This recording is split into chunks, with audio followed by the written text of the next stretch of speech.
Bonjour et bienvenue sur les tests psycho by Debo. Nous allons continuer avec des petits exercices tombés cette année au concours. Je vais commencer avec un héritage. Au cours d'un héritage, on découvre que la grand-mère a partagé ses économies entre 3 petits-enfants, de telle sorte que l'aîné ait 2 000 € de plus que le cadet, le cadet a 1 000 € de plus que le benjamin, et enfin, le montant total, c'est-à-dire celui récupéré par l'aîné plus le cadet plus le benjamin, est de 23 200 €. Comme on l'a vu précédemment, on oublie X, Y et Z parce qu'on perd un temps fou après à les réidentifier. A pour aîné, C pour cadet, B pour benjamin. Je ne me pose pas la question une fois que je les ai. Je vais maintenant remplacer l'aîné par 2000 plus C. Je laisse mon plus C plus B. Ça me fait donc 2000 plus 2C plus B. Je vais remplacer maintenant C par 1000 plus B. J'ai donc toujours 2000 plus 2 facteur 2. Attention, je n'oublie pas de bien mettre en facteur, sinon je perds du monde.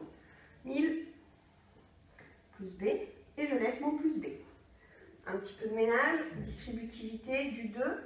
Ça me fait donc 2000 plus 2000 plus 2B plus B.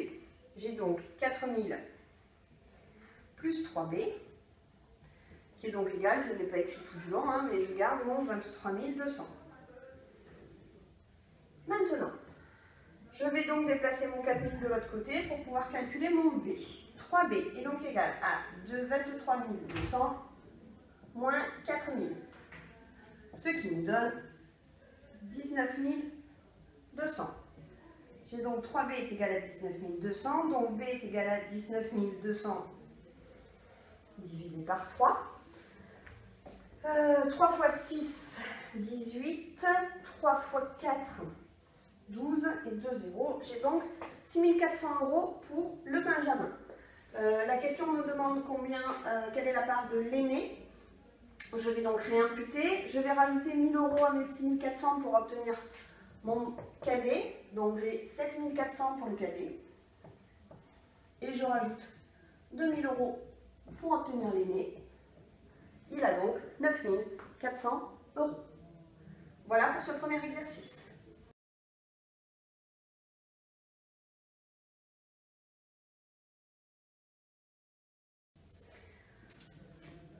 Un autre petit exercice concernant la vitesse distance-temps. Colette se rend à Avignon en voiture depuis Nantes, qui est à 840 km de distance. Première info. Elle part à 8 h et arrive à Avignon le jour même à 17 h. De 8 h à 17 h, elle a donc 9 heures de déplacement. Elle s'est arrêtée 1 heure pour déjeuner et a aussi fait 2 pauses de 30 minutes. Donc ça veut dire qu'en tout, elle s'est arrêtée 2 heures. Donc en tout, elle a réellement roulé pendant 7 heures. À quelle vitesse environ a-t-elle roulé? Je rappelle, la formule de vitesse est égale à distance divisée par temps. Ici, nous avons 840 en ce qui concerne la vitesse et nous avons 7 en ce qui concerne les heures. 840, autre façon de compter, c'est aussi égal à 700 plus 140.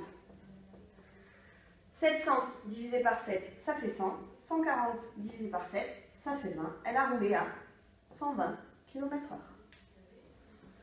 Voilà pour cette seconde question.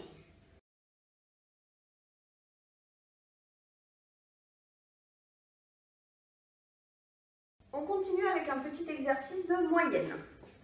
La moyenne journalière des verres bu par 14 patients de l'unité Alzheimer est de 5 verres.